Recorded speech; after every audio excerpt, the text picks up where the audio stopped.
Good morning, Albert J TV and Arsenal community, for a breakfast match review. Arsenal 2, Manchester United 1, hashtag USA Tour 2024. But before we get into it, people, let's smash the Albert J TV intro. And I can see the logic behind the signing, even though some Arsenal fans...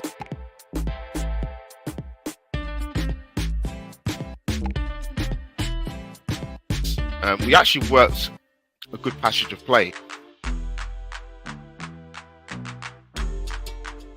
Arsenal and footballing community, like, share, and most importantly, subscribe to Albert J TV.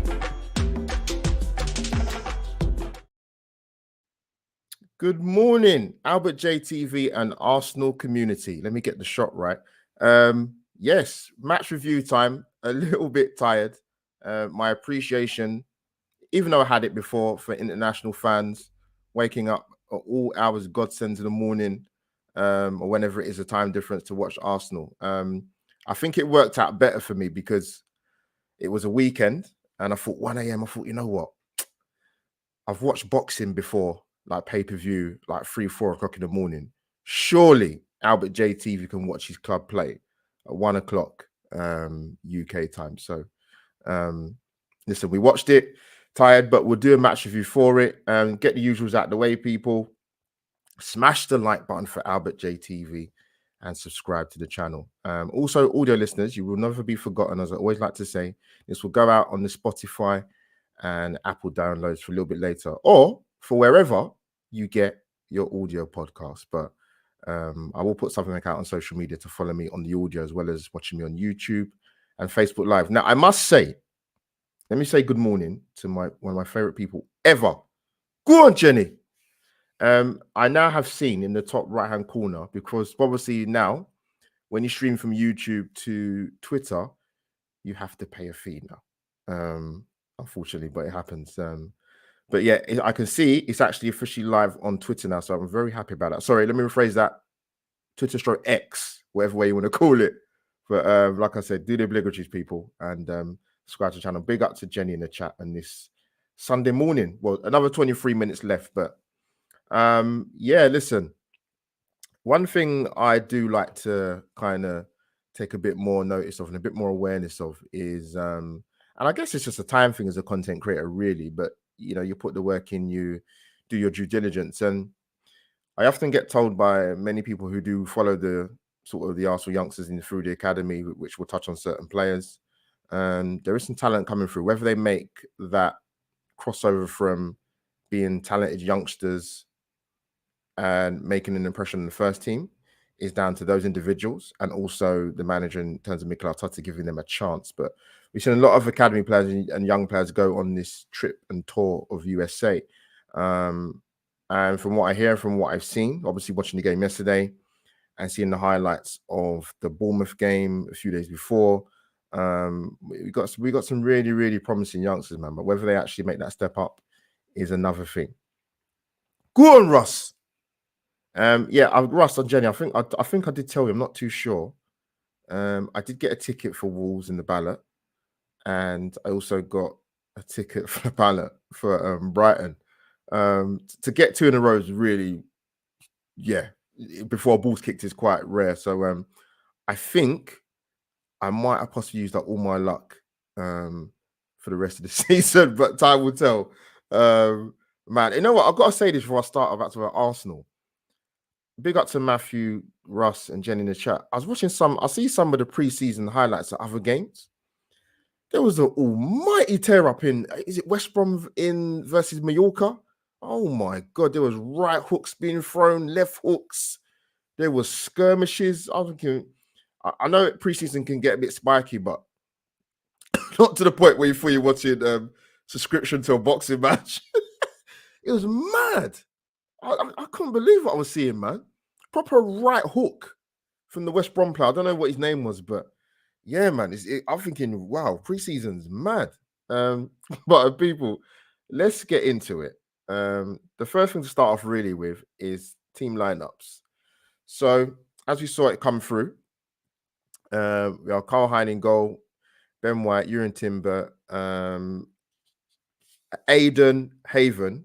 I believe I've got that right. I hope I've got that right.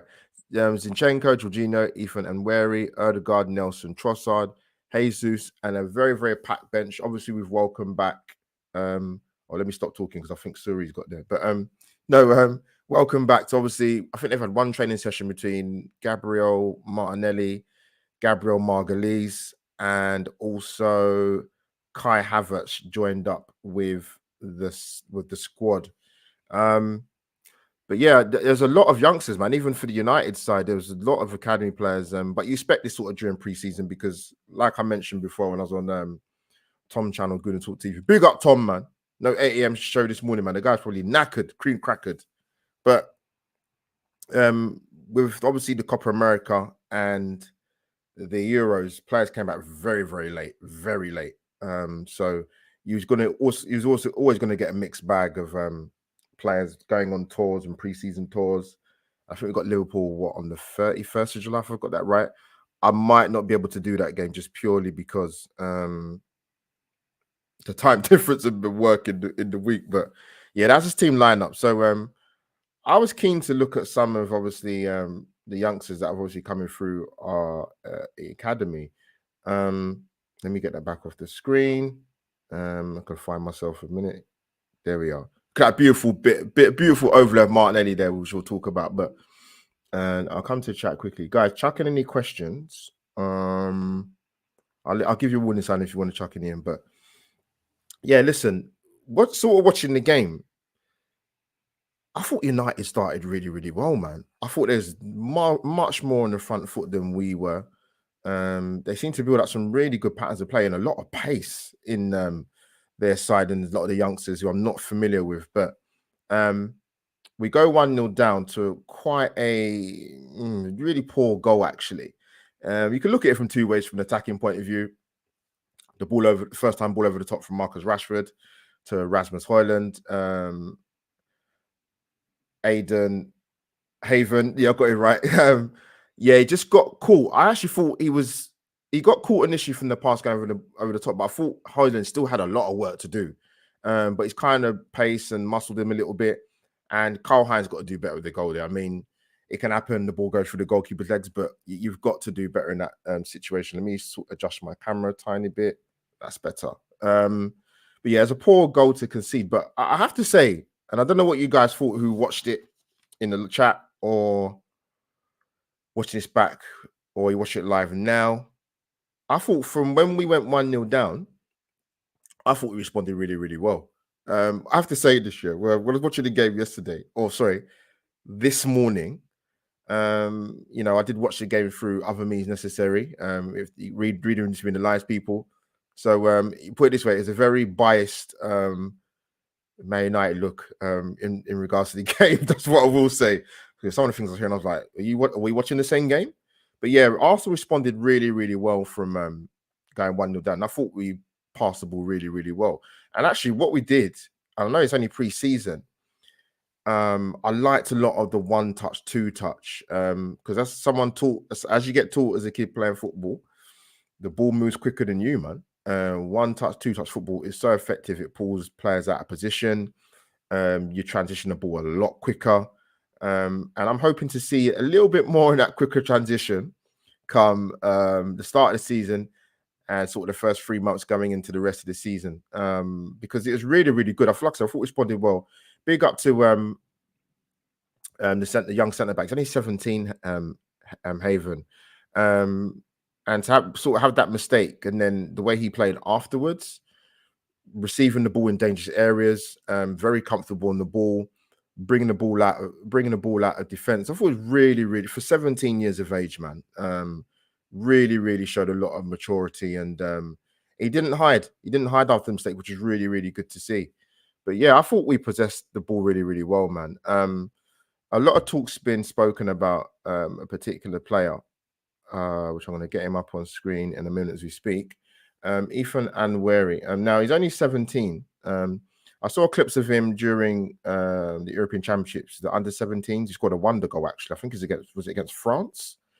From what I've heard about Ethan Anweri, from what I've seen with him, and the way people talk about him, and you could even see yesterday, like what he gives us. Firstly, I'm going to say this: I don't think. It'd be interesting to know what you guys think. I don't think we're the paciest team in the league going forward.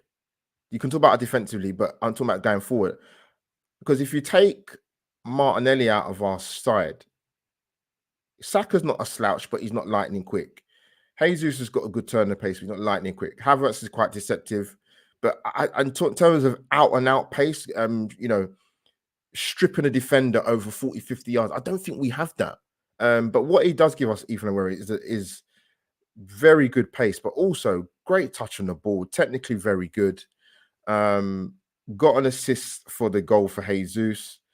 And I like what I see. And I'd go as far to say, and I don't know what you guys feel or think, but I'm looking at him and I think Mikel, and I'm not in the know, and I'm only guessing here. I think Mikel feels that he's ready to be blooded into this team over a period of time. They make that very, very clear, because obviously the talent is obviously there. He had a couple of cameo appearances last season from the subs bench and being in a few match day squads. Had a bit of experience going away with the England under 17s, I believe it was, for the European Championships. He got a berth against Bournemouth, where he showed some really good moments, and some people even gave him man of the match. And as Bitch said, he just oozed class. And he got the assist for the goal. Yeah, the goal was offside. I know it was offside. United fans are crying and moaning, and some of their social media guys are crying and moaning about the offside goal. But great balling from Ethan Anweri into Gabriel Jesus, who sticks it in to make it 1-1. And actually, like I said, I thought we played well when we conceded the goal after, was it 10 minutes, Rasmus Højlund? But then we got the goal after 25 minutes from Gabriel Jesus. And I must say with Jesus, I know he's been working really, really hard from what we hear. And he looked really sharp yesterday. And I think when you watch Jesus play the way he played yesterday, you say to yourself, and I did a stream, I can't remember when it was. I'll have to go back through the receipts. So I was asked, if I might have even been you, Matthew, I'm not even too sure. Would I sell or keep Gabriel Jesus? Now, I understand the argument to moving him on, because people talk about the injuries and can't keep him fit. And there's been Saudi interest. I don't know how concrete that is in the last few days, but I said I'd keep him. He's 20. Is Gabriel Jesus 26 to 27? Can play down the middle, can play off the left, off the right. Still has some Premier League experience. And I would keep him. He gives us something different in the final third in terms of the link-up playing and seeing the pass before the pass, which Erdegaard is class at doing, by the way. But Jesus looked really sharp yesterday, man. And I'm hoping, touch wood somewhere, people, he can stay fit, because he does give us something else. I know he wasn't great towards the back end of last season, but Yeah, he was really impressive yesterday. I have to say. But to be fair, you know what? United ended the half well.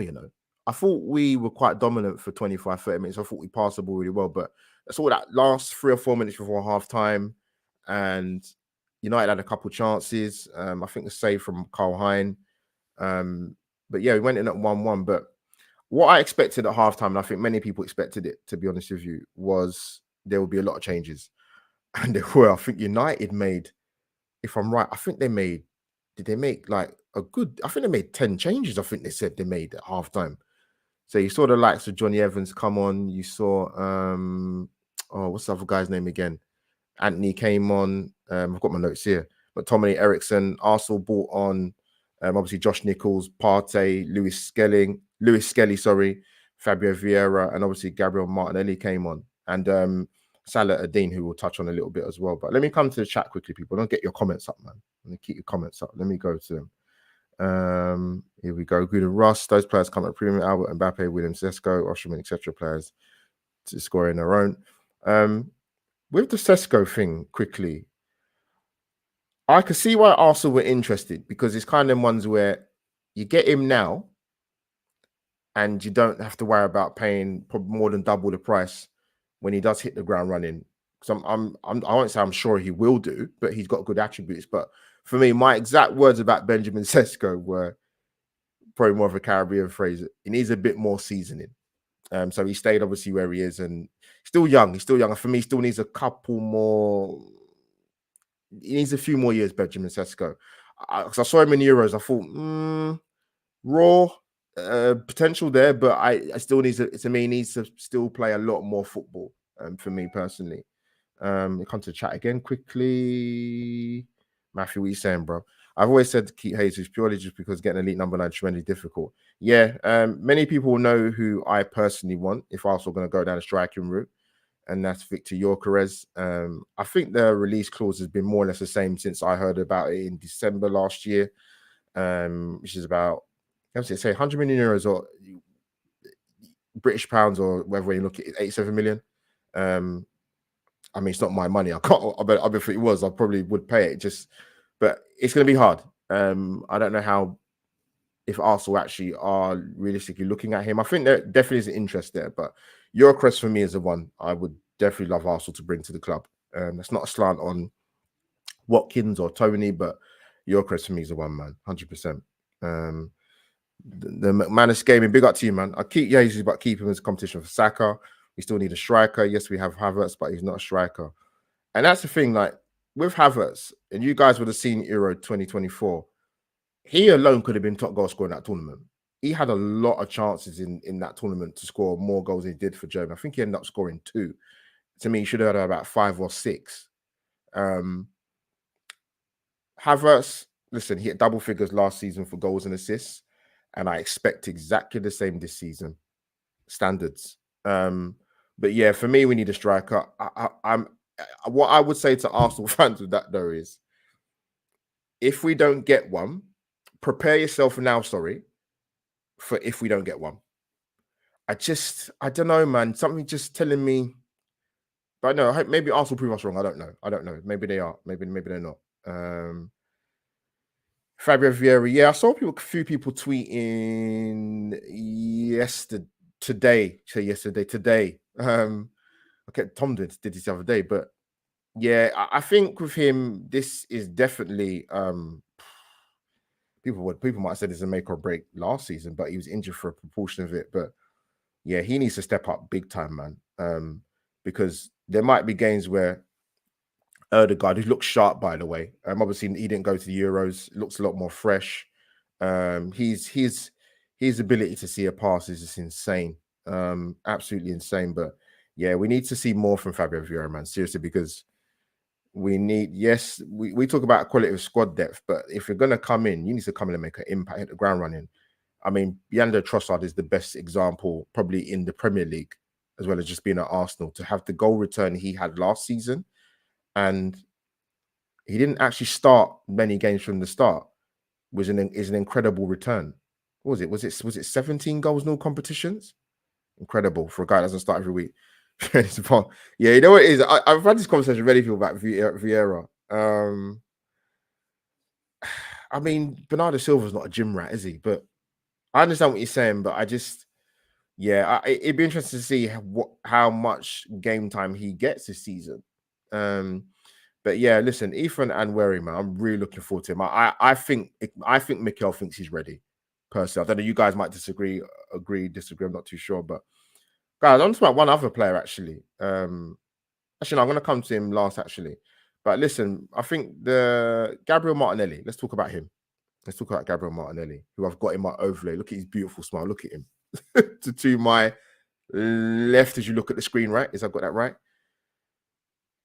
Some people said, I had conversations with some Arsenal fans. They said coming into 24-25 season that this is probably a bit of a defining season for him already. He's still young, Gabriel Martinelli. You forget how young he is. But he's had a few seasons out of the club. 2 seasons ago, I said this before and I'll say it again, happy to say it. I was looking at him more in terms of what he can offer in terms of goals. And he did that. He got hit double figures for goals. I'd like to see more assists from him. I said that 2 seasons ago from a player that plays in his position. And last season just wasn't great. He just didn't hit the ground running. He obviously had the injury, came back, but obviously Mikel didn't bring him into the team because obviously Trossard was playing well. But I think I'm not too sure how much he featured in Copa America. People drop in the chat, Matthew. You might know better than I did. But he looked really sharp yesterday when he came on, man. And again, I mentioned about the pace in regards to the squad, but yeah, he was really sharp when he came in yesterday. I was pleased with the likes of to see Gabriel Jesus and also Gabriel Martinelli looking really sharp preseason. Erdegaard looks really sharp as well. And like I said, when you get to a second half period of a game in a tour, you're going to get a plethora of changes, and you did. But Martinelli, listen, man, if hopefully we can get back to seeing what we saw 2 seasons ago, and he can kick on, because some of these players in the first team, if not all the players in the first team, need to have that thing where you're looking over your shoulder. There's someone, if you don't play well, someone's coming in to take your place. That's how you raise the level. That's how you raise the standard. So, listen, it'd be interesting to see where Ethan Emery plays. Actually, is he better wide left because he played a little bit more centrally yesterday? But again, like he looks class, Russ, as you put in the chat, man. He does, man. Like for 17, because let's be honest, yeah, we have this. Me and Russ, we're in a couple group chats, and we talk to Arsenal fans and people who go to the games, and whether you're online or social media. I understand you want to buy ready-made players. Everybody wants to do that. Us, Liverpool, Tottenham, Chelsea, United, City. But you need to have some people coming through. Liverpool, Bobby Clark, Harvey Elliott, Curtis Jones, Jamal Kwanzaa. Man City, obviously, you had Phil Foden, you had Cole Palmer, Rico Lewis. United, obviously, Kobe Mainu. You need to, as much as you want to spend money, you need to have some of these guys coming through the conveyor belt. It's imperative. You have to. But again, of course, that's down to the managers and the development that they're getting fed back to them about these players. But yeah, listen, we got some young boys there. We've got Josh Nichols, who came on a right back yesterday, made a great sort of cover tackle on Jadon Sancho yesterday. People talk well about Lewis Skelly. I want to talk about the other guy who I wasn't too aware of. It's this guy, Salah Hadin. I tell you what, Russ, I don't know if you've seen a bit of him or Matthew or any of the other guys, or where you watch this live now, when you watch it back, but he came on yesterday and I thought, who's this kid? People mentioned him before. I think Perry Groves was talking about him on TalkSport when he got some minutes against Bournemouth. And he sort of yesterday looked like he playing that sort of left 8 role. But what I loved about him, I have to say this, I'm not going over the top because I have to go by what I see with the eye test. His ability to take the ball in tight spaces and get on the half turn was brilliant. Now, I think he's Dutch. He's 20 years old. And I hope we're keeping, from what I've seen, obviously I have to go by what I've only seen. Because I'm sure there's plenty of people that have probably seen a lot more of this kid play. But yeah, he's the ability on the ball and to get on the half turn and to maneuver his body shape in tight spaces was brilliant. And listen, I'll speak to my people who are quite up to date in terms of the academy and what they know and what they see. But yeah, Salah-Eddin he looked really good, man. I was like, wow, like because it's very difficult to get players. I always say this, and I saw a lot of this in the Euros. When you watch the likes of, I think Spain's probably the benchmark, but there are other teams where it's about when it comes to the central areas of the pitch, it's about receiving that ball on the half turn and taking a risk. Yes, you're going to get teams that press well against you or high press well against you, but it's about being brave and taking the ball on the half turn. Now, of course, I'm not going to get overboard and carried away because it is preseason, but you know, these are the guys who, whether it be Ethan Anweri or Salah-Eddin or or Josh Nichols or Lewis Skelly, who Mikel might look at and say, you know what, he's ready. He is absolutely ready. These are the guys we've got to look out for, 100%. We talk about youngsters coming through, and I'll go back to what I said before. Listen, the days of bringing through, the class of '92 at United, your Butts, your Nevilles, and all these guys that came through the academy at the same time, it's rare that will happen again, for me personally. But if you can get one, two, wherever it may be, all the more better for the team. But yeah, listen, like I said, this is why I love football. I love Arsenal, obviously, but that's why you watch it to see these guys coming through. And that's why I'd say about the Euros. I love football, love tournament football. It's good to see now, we got linked with Calafiore. He's in, I think I'm sure he'll have his medal cover in the next couple of days. He looks a real prospect, man, from what I saw in Euros. And that's why we watch these tournaments, because if players get linked with your club, there is the evidence. It's not YouTube highlights, even though they are playing games of football, but you're watching them over a sustained period of 70, 80, 90 minutes plus. So time will tell, but people are not going to talk for much longer more. So like I said, obliterate the like button. We're going live on the Twitter feed, which I'm very pleased to say now. You can see it there highlighted. We're going live on Facebook and also on YouTube. Smash the like button if you haven't already. But like I like to repeat, and like I always like to say, if you don't know what to do by now, people, this is what you should do.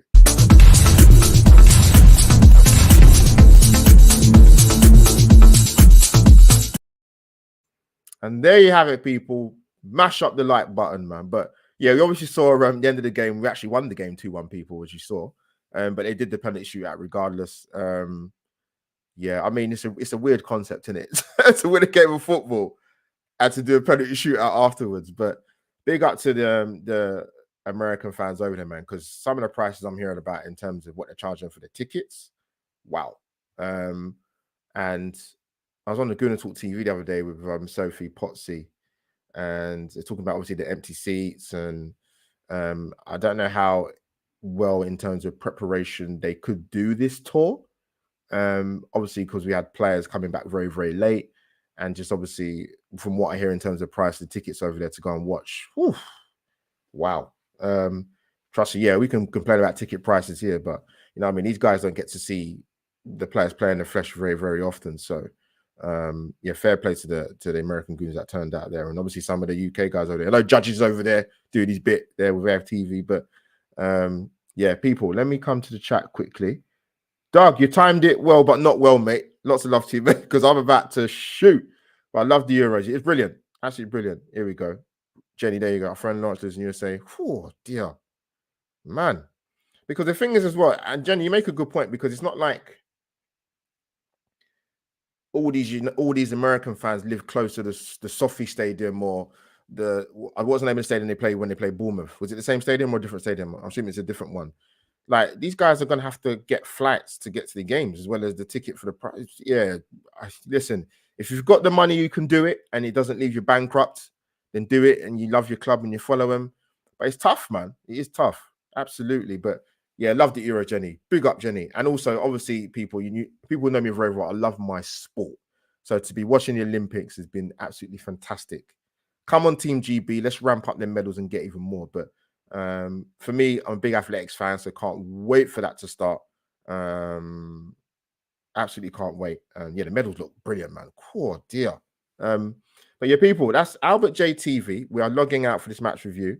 I am knackered, but listen, I'm glad I stayed up to watch the game. I think, like I said, it worked out well that the game was on early hours of Sunday morning, as opposed to in the week, because I can't do that, just for work purposes. And even if I watch the game and did an early stream, I'd have about 2 or 3 hours sleep, and I can't do that, particularly when you're doing a job where you get behind the wheel. That's not smart, people. I don't advocate that, but go on, Jenny. Of course, man. Go on, Jenny. Love the Olympics, man. Absolutely love it. But people, big up to people in the chat. Doug, big up for joining. Jenny, Russ, the McManus Gaming, Matthew, big up to you guys. Like I said, can we watch this back on the rerun? Tell me what your guys' thoughts were of the game yesterday. Your thoughts about Ethan and Wary, Salah Adine, the way